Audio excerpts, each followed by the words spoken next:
Republik Timnas Indonesia dikejutkan dengan keseriusan Ole Romenyi untuk membela Timnas Indonesia. Bahkan sang striker yang digadang-gadang itu telah datang ke Indonesia selain bertemu dengan Ketua Umum PSSI, ia juga menyaksikan pertandingan saat Timnas Indonesia menjamu Jepang di GBK pada putaran ketiga kualifikasi Piala Dunia Zona Asia 2026. Lantas, dengan keseriusannya itu, bagaimana Ole Romenyi bisa menyesuaikan diri di lini depan Indonesia? Bahkan Ole sendiri menyaksikan di tim sudah ada Ragnar Oratmangoen dan Rafael Struijk. Dengan kehadiran Ole di Timnas Indonesia dapat membentuk trio dalam skema 3-4-3. Jika Ole ditempatkan sebagai penyerang nomor 9, maka Ragnar Oratmangoen dan Rafael Struijk bisa kembali ke posisi aslinya sebagai sayap. Soal siapa yang akan menempati sayap kanan dan kiri itu bisa dipikir nanti. Karena ketiganya merupakan pemain versatile dan memiliki daya jelajah yang tinggi, mereka bisa switch play dari kiri ke kanan, kanan ke tengah, dan begitu pun sebaliknya. Mungkin nantinya Ole tak selalu jadi sasaran umpan di kotak penalti. Meski demikian, Ole diperkirakan akan tetap menanggung tuntutan mencetak gol yang lebih besar karena statusnya sebagai seorang striker tengah. Tugas kita sebagai fans adalah mengendalikan ekspektasi masing-masing.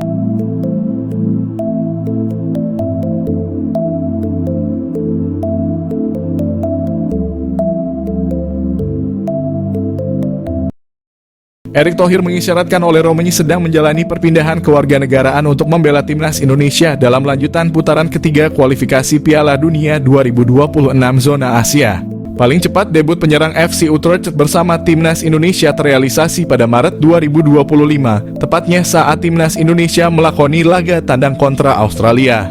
Tentu saja dengan kehadiran Ole Romenyi akan menambah daya dobrak lini serang.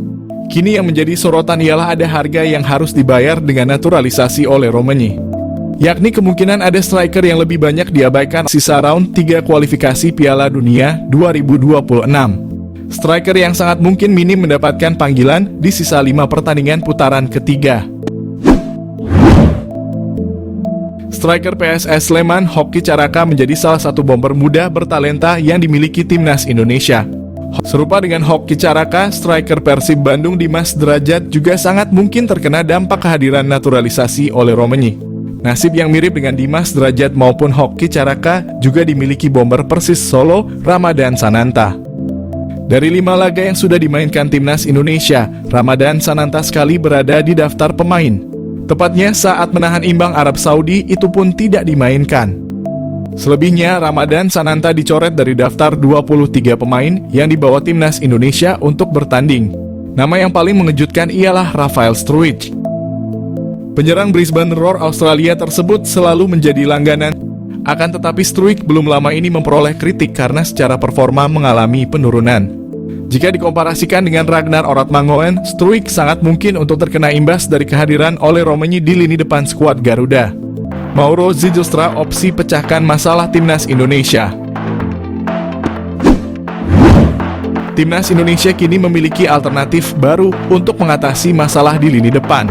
Mauro Zilstra merupakan pemain diaspora Indonesia yang kini berlaga di Belanda bersama Volendam U21. Teranyar, Mauro Zilstra mengaku tengah mengurus proses naturalisasi bersama PSSI. Meski belum diketahui kapan bisa rampung, dia mengisyaratkan siap membela Timnas Indonesia. Dengan kualitas dan statistik yang menjanjikan, Mauro bisa membantu memecahkan 2 masalah utama Timnas Indonesia. Masalah finishing cetak gol. Mauro Zilstra dengan postur tubuh yang ideal sangat layak diandalkan sebagai striker utama.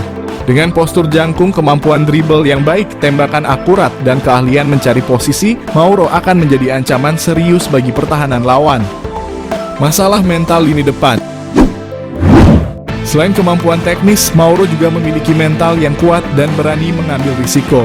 Keberanian ini terlihat dari keputusan kariernya seperti meninggalkan NEC Nijmegen untuk bergabung dengan Volendam demi peluang debut di tim senior. Saat ketinggalan, mentalitas lini depan terkadang diperlukan dan Mauro punya hal tersebut yang bisa membuat Timnas Indonesia makin kuat. Mauro Zilstra, striker tajam Liga Belanda, tertarik gabung Timnas Indonesia. Timnas Indonesia terus berupaya memperkuat skuadnya dengan mencari pemain berkualitas, termasuk melalui proses naturalisasi. Langkah ini dianggap sebagai salah satu cara terbaik untuk meningkatkan kualitas tim. Baru-baru ini perhatian tertuju pada Mauro Zijlstra, seorang penyerang muda yang sedang bersinar di Liga Belanda. Mauro Zijlstra menyatakan kesiapannya untuk membela timnas Indonesia dan berharap dapat segera bergabung dengan skuad Garuda. Kan pentingnya memperkuat berbagai lini dalam tim, terutama posisi penyerang. Kurangnya pemain berkualitas di posisi ini dan PSSI gencar mencari pemain-pemain naturalisasi yang memiliki keturunan Indonesia atau bersedia dinaturalisasi untuk memperkuat skuad. Nama Mauro Zijlstra mencuat sebagai salah satu kandidat kuat. Saat ini ia bermain di FC Volendam U21 dan menjadi runner-up top skor di Liga Belanda U21. Dalam sebuah wawancara dengan Yusa Nugraha, Mauro mengungkapkan bahwa dirinya terbuka untuk memperkuat timnas Indonesia dan siap memberikan yang terbaik jika diberi kesempatan. Patrick Kluivert resmi pimpin timnas Indonesia, siap-siap banyak pemain grade A gabung skuad Garuda. Patrick Kluivert, ya pria Belanda itu kini banyak dihujani sentimen baik positif maupun negatif dari publik sepak bola Indonesia. Ia dianggap sebagai pelatih yang tak akan becus memimpin timnas Indonesia. Akan tetapi di balik penunjukan Kluivert ini ternyata tersimpan misi khusus, yakni mendatangkan lebih banyak para pemain keturunan grade A. Kluivert ibarat magnet bagi pemain yang tadinya ogah-ogahan jadi makin tertarik gabung timnas Indonesia. Hal itu bahkan sudah ia buktikan saat menukangi timnas Curaçao. Lantas, siapa saja pemain grade A yang bakalan dibawa oleh Kluivert? Pemain yang santer dilaporkan akan segera dinaturalisasi adalah Jairo Riedewald. Mantan pemain Crystal Palace ini sudah disinggung langsung oleh Erick Thohir saat jumpa pers pemberhentian STY. Menurut pengakuan ex-Jo PSSI Arya Sinulinga, penunjukan Kluivert sebagai pelatih telah membuat Jairo Riedewald berubah pikiran. Yang tadinya ogah-ogahan, kini bahkan sudah mengatakan ya untuk segera gabung. Pemain yang berseragam Antwerp itu bahkan sudah menyiapkan dokumen untuk segera diproses. Proses naturalisasi Jairo diharapkan rampung sebelum Maret. Artinya, sang pemain sudah tersedia saat melawan Australia dan Bahrain. Kehadiran pemain yang juga punya darah Suriname seperti Jairo diharapkan mampu menambah kekuatan di lini tengah, khususnya sebagai gelandang bertahan. Duetnya dengan Ivar Jenner atau Tom Haye akan menciptakan kombinasi yang seimbang. Perannya yang lebih sebagai tukang jagal dan membantu pertahanan akan membuat lini tengah timnas Garuda tak mudah diacak-acak. Selain Riedewald, gelandang lain yang dilaporkan akan gabung timnas gara-gara keberadaan Kluivert adalah Joy Pelupessi. Pelupessi adalah pemain yang punya darah Maluku dari pihak sang kakek. Dirinya pernah tertarik untuk bergabung dengan timnas Indonesia gara-gara bujukan teman dekatnya, Saine Patinama. Pelupessi akan menjadi amunisi tambahan di posisi gelandang bertahan yang bertipe petarung seperti Jairo. Apalagi pemain ini adalah mantan anak asuh kesayangan Kluivert dulu ketika menangani Jong Twente. Nama mantan pemain PSG Mitchell Bakker mencuat sebagai calon kuat naturalisasi berikutnya timnas Indonesia. Kedatangan Patrick Kluivert akan membantu memuluskan jalan Mitchell Bakker untuk dinaturalisasi. Ketum PSSI pada jumpa pers Senin 6 Januari sempat mengatakan bahwa dokumen garis keturunan Bakker masih akan dicari dan dipastikan. Meski agak sulit, namun PSSI akan terus berupaya untuk memproses Bakker. Jika sukses dan tak terkendala dokumen, Bakker akan menjadi bek serba bisa di skuad Garuda. Ia bisa dijadikan sebagai bek tengah sebelah kiri atau wingback kiri di format 3 back. Selain itu, kehadiran Bakker akan menambah opsi bek kidal timnas selain Justin Hubner, Saine Patinama maupun Calvin Verdonk. Namun, jika gagal mendapatkan bek kiri sekelas Bakker, tenang saja, ada bek kiri lagi yang sama-sama punya kualitas grade A. Ia adalah Jayden Oosterwolde.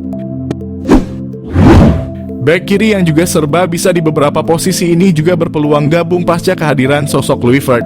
Sebenarnya dulu Jayden Oosterwolde sempat akan dinaturalisasi oleh PSSI. Pada tahun 2021, PSSI sempat melakukan kontak pada Jayden yang saat itu bermain untuk FC Twente. Namun saat itu sang pemain menolak dengan alasan ingin menunggu panggilan dari timnas Belanda. Seiring berjalannya waktu, kini ia tak kunjung mendapatkan panggilan itu. pasca kehadiran Kluivert, timnas Indonesia berpotensi diperkuat beberapa pemain naturalisasi tambahan pasca Struijk. Struijk adalah pemain yang berposisi sebagai bek tengah. Pemain 25 tahun ini akan jadi opsi pelapis yang tepat bagi Jay dan Mads Hilgers. Ia akan jadi opsi yang lebih muda daripada Jordi Amat. Miliano Jonathans mengaku telah dihubungi oleh Shin Tae-yong. Miliano Jonathans yang selalu disebut menjadi naturalisasi timnas Indonesia saat ini, dia telah mengaku bahwa sudah menjalin komunikasi baik dengan pelatih timnas Indonesia Shin Tae-yong. Miliano Jonathans dapat masuk naturalisasi karena dia sendiri memiliki garis keturunan dari Depok, Jawa Barat. Miliano Jonathans sendiri tengah bertanding bersama Vitesse Arnhem di Eerste Divisie atau kasta kedua Liga Belanda. Miliano Jonathans setelah ditanyakan apakah pernah dihubungi oleh Shin Tae-yong, dengan santainya dia menjawab, "Ya, kami masih berkomunikasi." Jawabnya dinukil dari ESPN Belanda. Miliano Jonathans sendiri mengaku masih membuka peluang untuk membela timnas Indonesia. Diketahui Miliano juga pernah dipromosikan ke tim utama sejak tahun 2022, akan tetapi karena usianya yang masih muda dia lebih turun di Liga Belanda U21.